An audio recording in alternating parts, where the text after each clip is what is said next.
नमस्कार दोस्तों, स्वागत है आपका द अकेडमी पर। तो ये है पार्ट 2 मॉडर्न हिस्ट्री के कुछ इंपॉर्टेंट क्वेश्चन का। तो चलिए चलते हैं सीधे क्वेश्चन नंबर 1 की तरफ। युवा बंगाल आंदोलन के नेता कौन थे? तो यहाँ पर आपका राइट आंसर हो जाएगा option number C, Vivian Derozio. जो विवियन डिरोजियो थे वही आपके युवा बंगाल आंदोलन के नेता थे। चलते हैं क्वेश्चन नंबर 2 की तरफ। भारत में 19वीं सदी का पुनर्जागरण निम्नलिखित में से किस वर्ग तक सीमित था? तो यहाँ पर आपका राइट आंसर हो जाएगा ऑप्शन नंबर ए, उच्च मध्य वर्ग तक। चलते हैं क्वेश्चन नंबर 3 की तरफ। 1857 के विद्रोह के समय भारत का गवर्नर जनरल कौन था? तो यहाँ पर आपका राइट आंसर हो जाएगा option number B, Lord Canning. जो लॉर्ड कैनिंग थे वही आपके 1857 का जो विद्रोह हुआ था उस टाइम पे गवर्नर जनरल थे। अगर बात करें लॉर्ड विलियम बेंटिक की, तो ये आपके पहले गवर्नर जनरल थे भारत के। और लॉर्ड डलहौजी को सभी जानते हैं रेलवे का जनक माना जाता है। 1853 में जो है इन्होंने रेल चलवाई थी बम्बई से ठाणे तक। चलते हैं क्वेश्चन नंबर 4 की तरफ। और लॉर्ड लिटन का मैं आपको बता दूं, वर्नाकुलर प्रेस एक्ट जो था वो इन्हीं के समय में पारित किया गया था। और एक चीज़ और, इन्होंने जो एज थी वोट डालने की वो 21 साल से 19 साल कर दी थी। चलते हैं नेक्स्ट क्वेश्चन की तरफ। वह कौन सा प्रथम भारतीय था जो ब्रिटिश संसद के लिए निर्वाचित हुआ था? तो इसका आपका राइट आंसर हो जाएगा ऑप्शन नंबर बी, दादा भाई नौरोजी जो थे वो प्रथम भारतीय थे जो ब्रिटिश संसद के लिए निर्वाचित हुए थे। क्वेश्चन नंबर 5 देखेंगे। फ्लोरेंस नाइटेंगल जो थी उन्होंने किसको भारत के उद्धारक की संज्ञा दी थी? तो यहाँ पर आपका राइट आंसर हो जाएगा option number A, Lord Ripon. जो फ्लोरेंस नाइटेंगल थी उन्होंने लॉर्ड रिपन को जो थी भारत के उद्धारक की संज्ञा दी थी। बात करें अदर ऑप्शन की, तो लॉर्ड डफरिन जो थे इन्हीं के समय में कांग्रेस की स्थापना की गई थी 1885 में। तो 1885 में ए ओ ह्यूम द्वारा लॉर्ड डफरिन के समय में ही कांग्रेस की स्थापना की गई थी, भारतीय राष्ट्रीय कांग्रेस की। लॉर्ड कर्जन, इनके समय में बंगाल विभाजन हुआ था 1905 में, ये भी आप ध्यान रखेंगे। और लॉर्ड इरविन जो थे, जो प्रथम गोलमेज सम्मेलन हुआ था उसके समय में लॉर्ड इरविन ही थे गवर्नर जनरल। चलते हैं क्वेश्चन नंबर 6 की तरफ। बाल गंगाधर तिलक को भारतीय असंतोष का जनक किसने कहा था?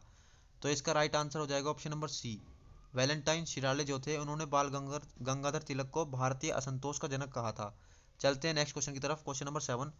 1919 के अधिनियम में द्वैध शासन धारणा को जिस व्यक्ति ने परिचित कराया वे कौन थे? तो यहाँ पर आपका राइट आंसर हो जाएगा जेम्स फोर्ड। चलते हैं नेक्स्ट क्वेश्चन की तरफ। Question number 8।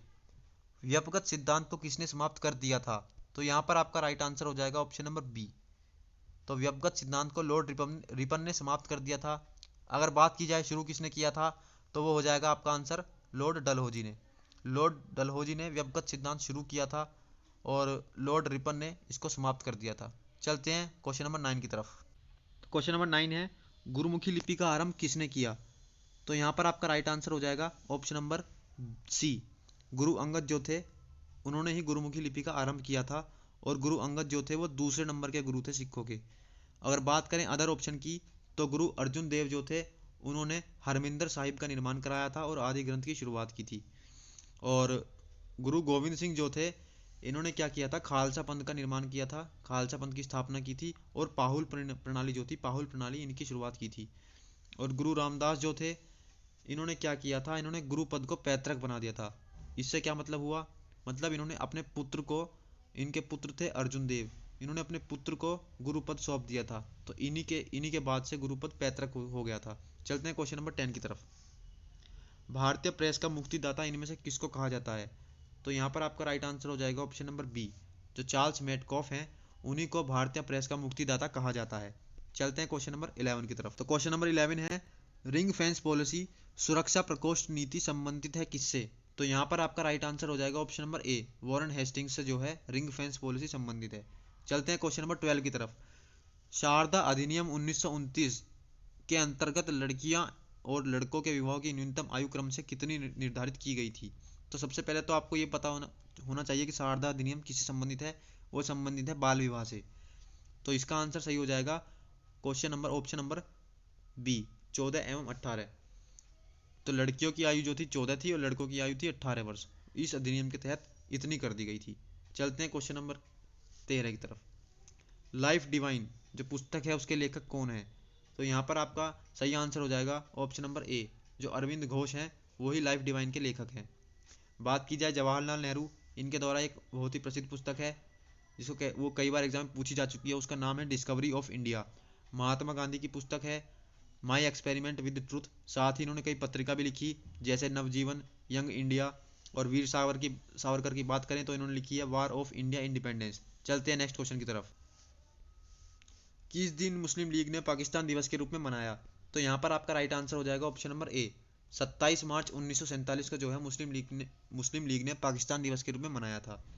और वहीं अगर बात करें तो पाकिस्तान की मांग की गई थी 24 मार्च 1940 में मुस्लिम लीग के लाहौर अधिवेशन में, तो ये भी आप याद रखेंगे। चलते हैं लास्ट क्वेश्चन की तरफ। किस अधिवेशन में कांग्रेस का प्रथम विभाजन हुआ? तो कौन से अधिवेशन में हुआ था? तो इसका सही आंसर हो जाएगा ऑप्शन नंबर बी, सूरत अधिवेशन में जो है कांग्रेस का प्रथम विभाजन हुआ था, और 1907 में। तो 1907 में जो है सूरत का अधिवेशन हुआ था, सूरत में उसकी अध्यक्षता की थी रास बिहारी बोस ने, ये भी आप याद रखेंगे। तो ये थे पार्ट 2 के कुछ इंपॉर्टेंट क्वेश्चन। ये सभी क्वेश्चन किसी न किसी एग्जाम में पूछे गए हैं, एसएससी के हो चाहे रेलवे के हो, तो इन्हें आप ध्यान रखेंगे। धन्यवाद।